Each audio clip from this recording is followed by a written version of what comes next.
히브리서 3장 7절에서 19절입니다. 히브리서 3장 7절에서 19절 함께 읽겠습니다. 히브리서 3장 7절에서 19절입니다. 시작.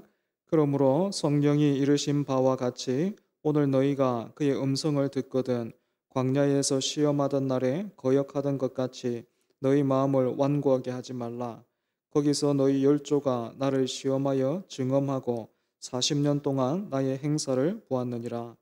그러므로 내가 이 세대에게 노하여 이르기를 그들이 항상 마음이 미혹되어 내 길을 알지 못하는도다 하였고, 내가 노하여 맹세한 바와 같이 그들은 내 안식에 들어오지 못하리라 하였다 하였느니라.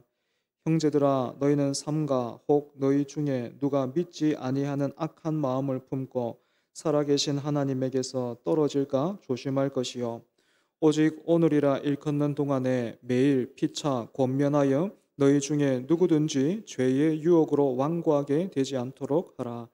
우리가 시작할 때에 확신한 것을 끝까지 견고히 잡고 있으면 그리스도와 함께 참여한 자가 되리라. 성경에 일렀으되 오늘 너희가 그의 음성을 듣거든 경노하시게 하던 것 같이 너희 마음을 완고하게 하지 말라 하였으니, 듣고 경노하시게 하던 자가 누구냐? 모세를 따라 애굽에서 나온 모든 사람이 아니냐? 또 하나님이 40년 동안 누구에게 노하셨느냐? 그들의 시체가 광야에 엎드러진 범죄한 자들에게가 아니냐? 또 하나님이 누구에게 맹세하사 그의 안식에 들어오지 못하리라 하셨느냐? 곧 순종하지 아니하던 자들에게가 아니냐? 이로 보건대 그들이 믿지 아니함으로 능히 들어가지 못한 것이라. 아멘. 읽은 말씀을 본문으로 불순종 실패의 본질이라는 제목으로 백종수 목사님 말씀 전해 주시겠습니다.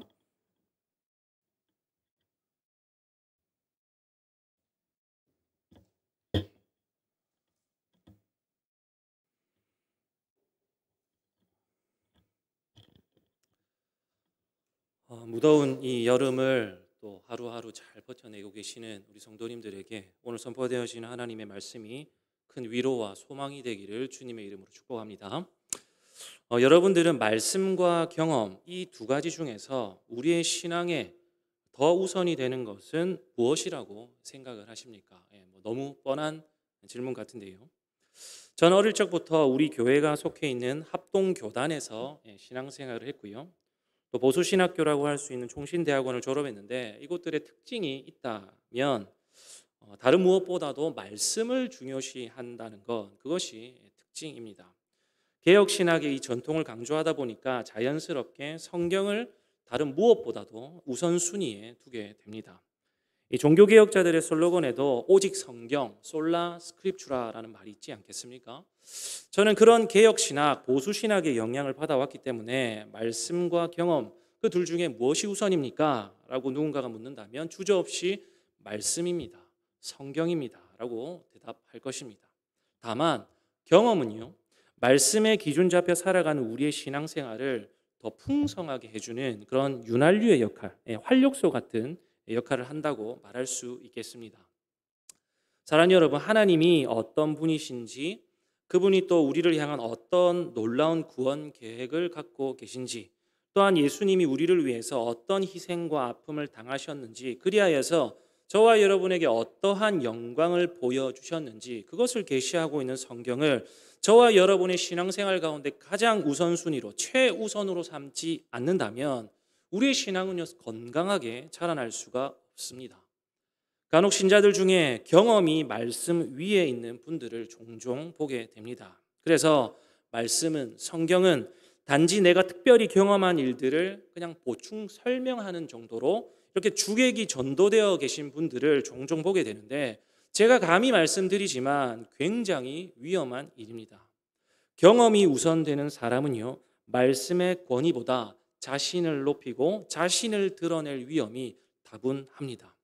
때문에 저는 오늘 설교의 시작과 함께 여러분들에게 당부드리고 싶은 말은요, 여러분의 신앙생활에 성경이 말씀이 최우선 되기를 부탁드립니다. 하나님의 말씀은요, 예나 지금이나 여전히 살아있고 활력이 있어서 저와 여러분의 인생을 다스리고 있습니다. 여러분을 생명의 길로 인도할 뿐만 아니라요, 환난과 아픔 가운데서도 우리를 위로하고 소망을 갖게 하는 그런 생명입니다. 바라기는 그 말씀을 붙들고 오늘 이 하루를 믿음으로 살아내시기를 주님의 이름으로 축복합니다. 우리가 지난 시간의 말씀을 잠시 기억해 보면요, 예수님과의 이 비교 대상으로 등판했던 그 천사들이 조기 강판을 당하고 그 유명한 이스라엘의 지도자 모세가 두 번째로 등판을 했었습니다. 모세, 얼마나 하나님 집에서 신실한 종으로 그렇게 칭찬을 받은 인물입니까? 그러나 그런 그도요, 예수님 앞에서는 게임이 안 되는 인물입니다. 그가 아무리 모세라고 할지라도 그는 피조물이고 예수님은 창조주이십니다. 때문에 우리는 모세가 아니라 예수 그리스도를 깊이 생각함으로 신앙생활에 찾아오는 고난과 유혹을 이겨내야 하는 것입니다. 그렇게 우리의 소망 되신 예수님을 끝까지 굳게 잡고 있으면, 다시 말해서 예수님이 우리에게 신실하셨던 것처럼 우리 또한 그분께 신실함으로 변절하지 않는다면 우리는 그의 집, 즉 하나님 나라의 백성으로서 인정받게 되는 것입니다. 이것이 지난 시간에 우리가 함께 나누었던 내용입니다. 자, 그리고 오늘 저자는요, 그러므로라는 접속사로 시작을 하고 있습니다. 저번에도 제가 설명을 드렸듯이 그러므로라는 접속사는 앞의 내용과 깊은 관련이 있다라는 말입니다. 우리가 앞의 내용을 기억하면서 오늘 본문을 잘 연결시켜 나갔으면 좋겠습니다. 저자는 오늘 본문을 시작하면서 이렇게 얘기를 합니다. 성령이 이르신 바와 같이 오늘 너희가 그의 음성을 듣거든 하면서 구약 성경의 한 부분을 인용해서 독자들에게 권면을 하고 있습니다. 바로 시편 95편의 말씀을 인용하고 있는데요, 시편 95편 8절에서 11절까지의 말씀이 오늘 본문 8절에서 11절에 거의 그대로 인용되어져 있습니다. 그런데 저자가요, 옛 구약의 이 시편 메시지를 인용하면서 시편에서 말하기를이라든지 아니면 옛 선지자들의 말씀에라든지 그런 식으로 말을 하지 않고요, 성령이 이르신 바와 같이 그렇게 말을 하고 있고요, 또 오늘 너희가 그의 음성을 듣거든 하면서 그렇게 권면을 하고 있는데, 이 부분이 신학적으로 굉장히 중요한 부분입니다. 왜 저자는 옛 성경을 인용하면서 사람을 꺼내들지 않고 성령을 이야기하고 있겠습니까? 바로 성령이 하나님이시라는 그분의 신성을 드러낼 뿐만 아니라요, 성령이 하나님에 대한 일들을 취하여서 인간 저자를 통해 우리에게 전달하신 것이 바로 성경이다. 즉 성경은 하나님의 감동으로 쓰여진 것이다 라고 하는 그 성경의 권위를 증거하기 위함인 것입니다. 오늘 우리가 3장을 보았는데 다음 장인 히브리서 4장 12절에 가보면 굉장히 유명한 말씀 하나가 있습니다. 하나님의 말씀은 살아있고 활력이 있어 좌우의 날선 어떤 검보다도 예리하여 혼과 영과 및 관절과 골수를 찔러 쪼개기까지 하며 또 마음의 생각과 뜻을 판단하나니라고 기록하고 있습니다. 성경의 권위를 드러내는 본문이죠. 하나님의 말씀은 살아있고 활력이 있다, 저자가 그렇게 말을 하고 있습니다. 히브리서 저자가 보기에 저자가 활동했던 시대보다 1000년은 더 일찍 쓰여진 시편 말씀, 그 옛 과거의 말씀이라고 하더라도 그 말씀은요, 저자 당시에도 여전히 살아있고 여전히 운동력이 있는 말씀이었기 때문에 그는 과감히 오늘 너희가 그의 음성을 듣거든 이라고 하면서 시편 말씀을 꺼내들고 있는 것이죠. 자, 그렇다면 이 사실은요, 저와 여러분에게도 동일하게 적용할 수 있는 부분입니다. 1세기 히브리 독자들에게도 시편의 메시지가 오늘 하나님이 말씀하시는 것이다 라고 한다면 그 말씀은요, 오늘 저와 여러분에게도 동일하게 살아있고 활력이 있어서 우리를 가르치고 우리를 인도하기에 충분한 말씀인 것입니다. 어느 시대나 성경은요, 똑같이 유효합니다. 똑같이 하나님의 그 절대적인 권위를 가지고 있습니다. 왜냐하면요, 성경은 결코 변하지 않으시는 하나님으로부터 나온 것이기 때문에 그렇습니다. 그러니 오늘 성령께서 저와 여러분에게 하시는 말씀을 잘 새겨듣고 그 말씀을 굳게 붙드시길 바랍니다. 자, 그렇다면 저자가 인용한 이 시편 95편의 말씀의 내용이 무엇인지를 한번 살펴보도록 하겠습니다. 8절을 보시면 광야에서 시험하던 날에 거역하던 것 같이 너희 마음을 완고하게 하지 말라, 그렇게 이야기를 하고 있습니다. 인용되어진 시편 말씀에는 이렇게 기록을 하는데요. 너희는 느리바에서와 같이 또 광야의 마사에서 지냈던 날과 같이 너희 마음을 완악하게 하지 말지어다. 시편에서는 그렇게 기록되어져 있습니다. 이 시편 95편의 말씀은요, 두 가지 사건을 배경으로 하고 있는데요. 하나는 출애굽기 17장에 있었던 느리바 사건을 배경으로 하고 있고, 또 하나는 민수기 14장의 가데스 바네아 사건을 그렇게 배경으로 하고 있는데, 이 말만 들어서는 잘 모르시겠지만 내용을 설명드리면 대단히 잘 아시는 내용일 것입니다. 먼저 출애굽기 17장의 내용은요, 광야를 이동하던 이스라엘 백성들에게 닥친 위기의 상황을 묘사하고 있습니다. 어떤 상황이겠습니까? 백성이 길을 가고 있는데, 광야를 거닐고 있는데 마실 물이 없는 겁니다. 바로 앞장이었던 출애굽기 16장에서는 먹을 것이 없어서 하나님께 불평했던 이스라엘 백성들입니다. 하지만 하나님은요, 그들을 무엇으로 먹이셨습니까? 만나와 메추라기로 먹이셨습니다. 그런데 이번에는 마실 물이 없는 거죠. 단지 그냥 샤워할 물이 없는 것이 아니라 그들의 생존을 위해서 꼭 필요한 마실 물이 없다는 겁니다. 지금 200만 명이나 되는 사람들의 생명이 위협받고 있는 상황인 것이죠. 사랑하는 여러분, 이스라엘 백성들이 광야를 통과하는 그 삶을 한번 상상해 보십시오. 그들에게 어떤 기대함이 있었겠습니까? 아침에 눈을 뜨면 어떤 희망이나 기대가 있어서 오늘 하루 좀 멋지게 살아봐야 되겠다, 보람차게 살아봐야 되겠다, 그런 다짐이 나올 상황이었습니까? 아니죠. 가족들과 함께 뜨거운 광야, 또 위험한 요소들이 득실되는 광야로 함께 내몰렸을 때에 그 사람들은요, 어떤 것도 기대할 수 없는 상황이었습니다. 그래서 극도로 두려웠을 것입니다. 그리고 원망하고 불평할 수밖에 없었을 것입니다. 그게 광야에서의 모습입니다. 그러나 하나님은 홍해를 가르심으로 또한 만나와 메추라기로 이미 그들과 함께 하시고 도우신다라는 사실을 입증하셨습니다. 그런데 왜 오늘은 또 이렇게 물이 없는 겁니까? 그런 상황일지라고 하더라도 하나님이 앞서 여러 가지 기적으로 당신의 살아계심을 이미 증명하셨다라고 한다면 오늘은 물 주시겠네, 그렇게 해야 될 것 같지만 사람이 그렇지 않더라고요. 이스라엘 백성들이 어떻게 반응을 합니까? 모세에게 대듭니다. 지도자에게 가서 따집니다. 하나님을 시험하기까지 했다, 그렇게 성경은 이야기하고 있습니다.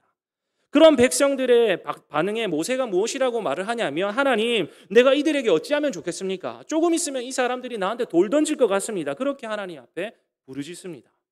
물론 결과적으로는 모세가 반석을 쳐서 물이 나오게 했지만 이스라엘은요, 또 하나의 흑역사를 남겼습니다.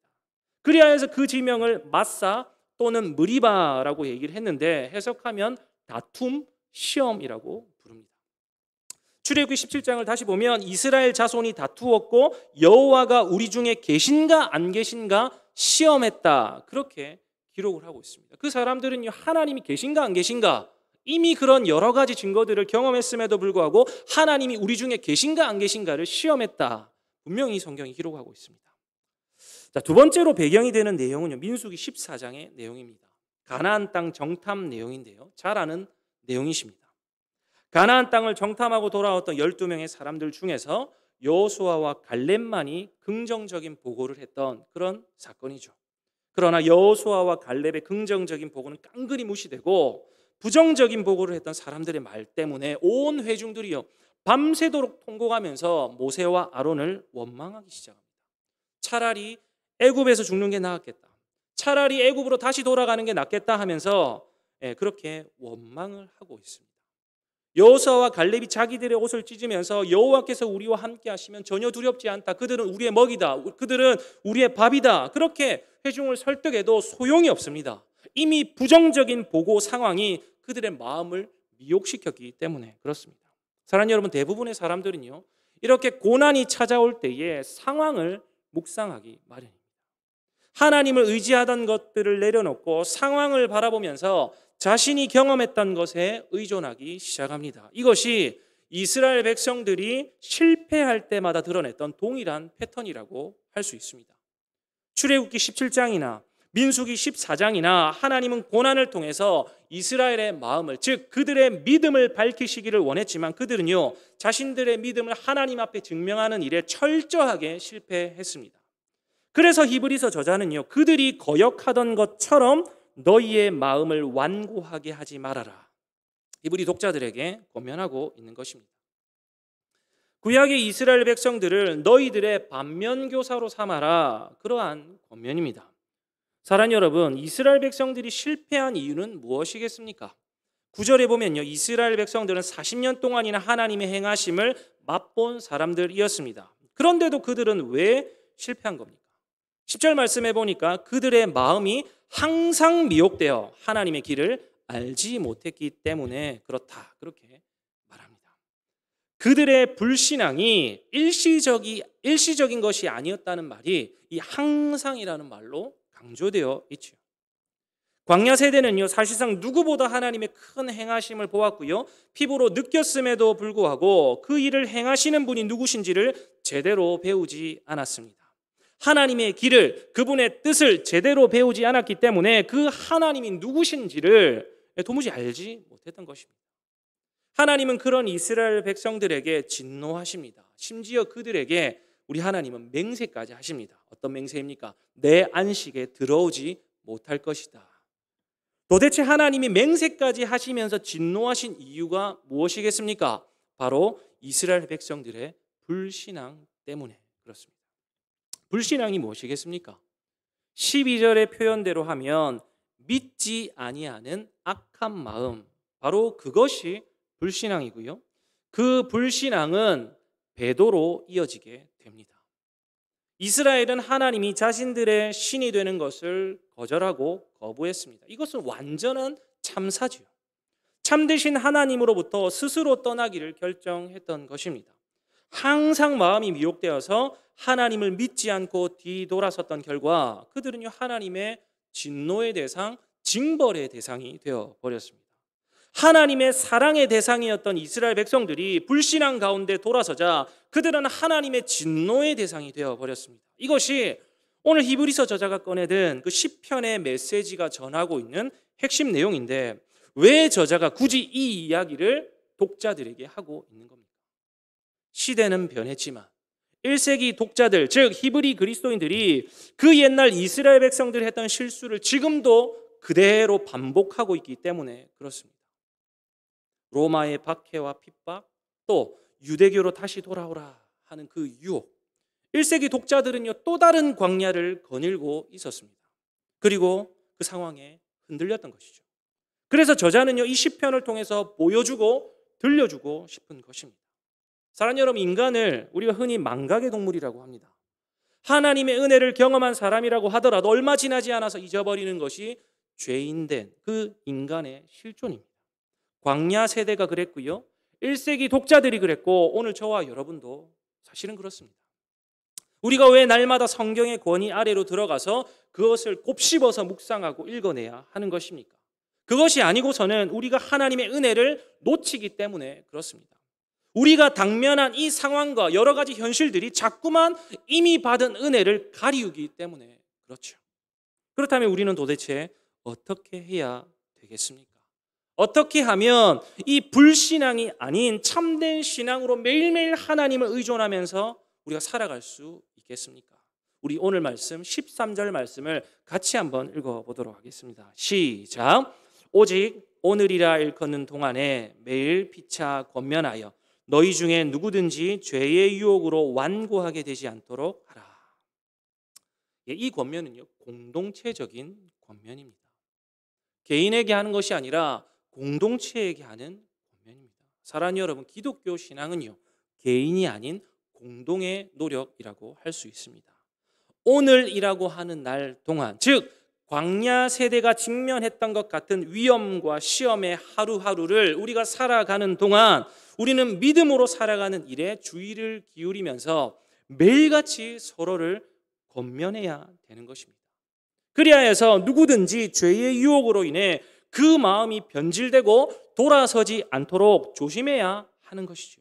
사랑하는 여러분, 우리를, 저와 여러분을 하나님께서 교회로 부르신 이유가 무엇이겠습니까? 오늘 히브리서 저자는요, 피차 권면하여서 함께 죄를 이기고 참된 안식에 동참하기 위해서 그렇게 말을 하고 있습니다. 주의 몸된 교회인 저와 여러분은요, 함께 신앙의 경주를 달려가고 있는 동력자들입니다. 이 경주는, 이 믿음의 경주, 이 신앙의 경주는 절대로 혼자 해낼 수 있는 것이 아니죠. 매일같이 서로 돌아보는 일, 서로를 권면하는 일, 유혹 때문에 미끄러지지는 않는지 살피는 일이 이 공동체 안에서 절대적으로 필요한 것입니다. 이 말은 다르게 말하면 저와 여러분의 사랑과 희생이 이 공동체 안에 절대적으로 필요하다라는 말입니다. 우리가 느리게 가더라도, 가다가 멈춰서는 일이 있어도 함께 달려가야 한다, 바로 그런 말일 것이고요. 가끔 우리 안에 죄가 발견되어서 아픔이 있고 상처가 되고 곤욕을 치르는 일이 있어도 함께 그것을 도려내고 약을 바르고 싸매고 다시 힘을 내어서 함께 전진해 나가는 일이 우리 공동체 안에서 절대적으로 필요하다라는 말입니다. 사랑하는 여러분, 죄인된 본성을 여전히 가지고 있는 우리는요, 유혹받는 일, 그래서 죄를 짓는 일, 불평하고 또 불신앙하는 일에는 너무 단합이 잘 됩니다. 다른 사람을 비난하고 정죄하고 공격하는 일에는요, 누구보다 빠를 수 있죠. 그런데 서로의 신앙을 격려하고 다른 사람의 아픔을 공감하면서 그들을 위로하고 다른 사람이 시험에 든 것을 볼 때에 진심으로 그들을 사랑하고 걱정하는 마음을 품는 데는 너무나도 인색합니다. 그리고 죄에는 너무 관대하고 또 너무 무감각하게 살아가는 것 같습니다. 왜 그렇습니까? 불편하기 때문이죠. 번거롭기 때문에 그렇습니다. 저희 교단 헌법에 보면요, 권징조례라는 것이 있고요, 또 칠의라는 말이 나옵니다. 이것이 무엇이냐 하면 공동체 안에서 심각한 죄를 지었을 때에 그들을 벌하는 일입니다. 이러한 일의 목적은요, 단지 죄를 지은 사람 찾아내서 이 사람 혼내주자, 그것에 목적이 있는 것이 아니라요, 공동체의 죄를 뿌리 뽑고 그 당사자로 하여금 다시 회개할 기회를 주어서 공동체 전체가 죄 앞에서 무감각해지지 않기 위해서, 더 거룩해지기 위해서 이런 일들을 하는 것입니다. 그래서 이런 일들은요, 분노의 마음을 가지고 하는 것이 아니라 정말로 공동체를 사랑하고 또 죄인된 사람을 긍휼히 여기는 마음으로 이것을 시행하는 것입니다. 그런데 안타깝게도 저는 신앙생활을 하면서 이런 권징, 이런 칠의를 건강하게 시행하는 교회를 잘 보지 못했습니다. 충분히 이해가 가죠. 번거롭거든요. 마음이 상하거든요. 관계가 틀어지기도 하거든요. 그리고 당사자는 교회를 떠나기도 하거든요. 괜히 긁어부스러 만드는 일 같거든요. 그냥 좋은 게 좋은 거고 적당히 무마시키고 덮어버리면 표면적으로는 아무 일 없는 것처럼 보입니다. 그래서 이런 불편함을 잘 안 하는 게 현실이기도 합니다. 그러나 제가 한 가지 소망해 보는 것은 우리 교회가, 우리 공동체가 이런 불편함이 있고 아픔과 희생이 있다고 하더라도 하나님 나라와 공동체를 진짜 사랑하는 그 진실된 마음 때문에 죄를 드러내고 죄를 뿌리 뽑고 거룩해지고 다시 믿음의 공동체로 하나 되는 그 일에 주저함이 없었으면 좋겠습니다. 우리 공동체 전체가 하나님 앞에 거룩하기 위해서 피차 권하고 서로를 붙들어주면 참 좋겠습니다. 장로님, 권사님, 요즘 힘든 일 없으십니까? 요즘 어려운 일은 없으십니까? 집사님, 요즘 얼굴에 수심이 가득해 보이는데 혹시 어떤 어려움 때문에 시험에 빠진 것은 아니십니까? 이런 관심과 사랑이 우리 공동체 안에서 자연스러운 문화가 되고 당연한 일이 되었으면 참 좋겠습니다. 우리는 바로 그러한 동력으로 하나님이 기뻐하시는 거룩한 공동체로서의 모습을 주님 다시 오시는 그 날까지 지켜가야 하는 것입니다. 말씀을 마무리하겠습니다. 저자는요, 15절 말씀에 또다시 성경에 일렀으되 하면서 같은 시편 말씀을 인용하고 있습니다. 너희 마음을 완고하게 하지 말아라. 그러면서 광야 세대의 실패는 곧 하나님께 불신앙했기 때문에, 즉 그들이 하나님을 믿지 않았기 때문이다, 그렇게 마무리를 짓고 있습니다. 사랑하는 여러분, 믿음은 어디에서 난다고 했습니까? 들음에서 난다고 했습니다. 우리는 무엇을 들어야 되겠습니까? 살아있는, 오늘도 변하지 않고 저와 여러분을 생명으로 인도하고 있는 하나님의 그 살아있는 운동력 있는 말씀을 들어야 하는 것입니다. 그 말씀 앞에서 우리 스스로를 날마다 재단해야 하는 것입니다. 사랑 여러분, 자만하지 마십시오. 우리에게 어떤 탁월한 체험과 어떤 탁월한 경험이 있다고 하더라도 그것이 하나님의 말씀보다 높아질 수는 없는 것이죠. 광야 세대는요, 우리와는 비교도 안 될 만큼 탁월한 경험과 체험들이 있었습니다. 우리 중에 누가 홍해가 갈라지는 것을 본 사람이 있습니까? 우리 중에 누가 만나와 메추라기가 하늘에서 떨어지는 것을 본 사람이 있습니까? 우리 중에 누가 반석에서 물이 나서 200만이나 되는 사람이 해갈하는 것을 경험했습니까? 우리 중에 누가 열재앙을 눈앞에서 목도한 적이 있습니까? 그런데 중요한 것은요, 그런 경험, 그런 체험이 아니라 그것을 행하시는 분이 하나님이고 그분의 입술에서 떨어지는 하나님의 말씀, 그것이 중요한 것입니다. 그것을 놓치는 것이 곧 재앙입니다.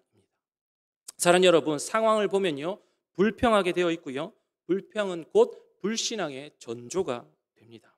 그러나 하나님의 말씀은 여전히 오늘도 살아서 우리를 이 현실에서 믿음으로 살아내게, 믿음으로 버텨내게 합니다. 오늘 들은 말씀 앞에서 우리는 겸손히 우리의 신앙을 점검해 봐야 할 것입니다. 나의 옛 경험이 하나님의 말씀보다 높아져 있지는 않는가? 나는 하나님의 언약보다 나의 지혜와 나의 노하우를 의지하고 있는 것은 아니었던가? 우리는 점검해 봐야 할 것입니다. 사랑하는 여러분, 홍해를 가르고 나온 백성들도 하나님의 언약에 목숨 걸지 않으면 뒤돌아설 수 있다는, 그래서 하나님으로부터 떨어질 수 있다는 이 히브리서 저자의 경고를 새겨 들으시기를 부탁드립니다. 물론 이 일이 얼마나 어렵고 또 얼마나 버거운지 잘 알고 있습니다. 그러나 오늘도 여전히 주님이 우리와 함께 하신다 하는 그 변하지 않는 언약이 다시 일어날 수 있는 용기와 떠내려가지 않는 그런 능력이 되기를 주님의 이름으로 축복드립니다. 영생은 곧 유일하신 하나님과 그가 보내신 자 예수 그리스도를 아는 것이니이다. 기도하겠습니다. 사랑의 주님, 하나님의 말씀을 제일 사랑한다고 말하면서도 고난이 찾아오고 환난이 찾아오면 언제 그랬냐는 듯이 우리의 경험을 의지했던 어리석은 우리의 신앙생활을 불쌍히 여겨주시기를 간절히 소망합니다. 하나님, 이 불편하고 이 어려운 현실 가운데서 다른 무엇 붙드는 것이 아니라 하나님 말씀 붙들고 살아가는 우리 초전의 모든 가족들 다 될 수 있도록 주여 축복하여 주시옵소서. 서로 피차 매일매일 권하고 함께 지어져 가며 함께 서로를 붙들고 그렇게 끝까지 주님 오시는 그날까지 함께 이 믿음의 경주를 멈추지 않도록 주여 은혜를 더하여 주시옵소서.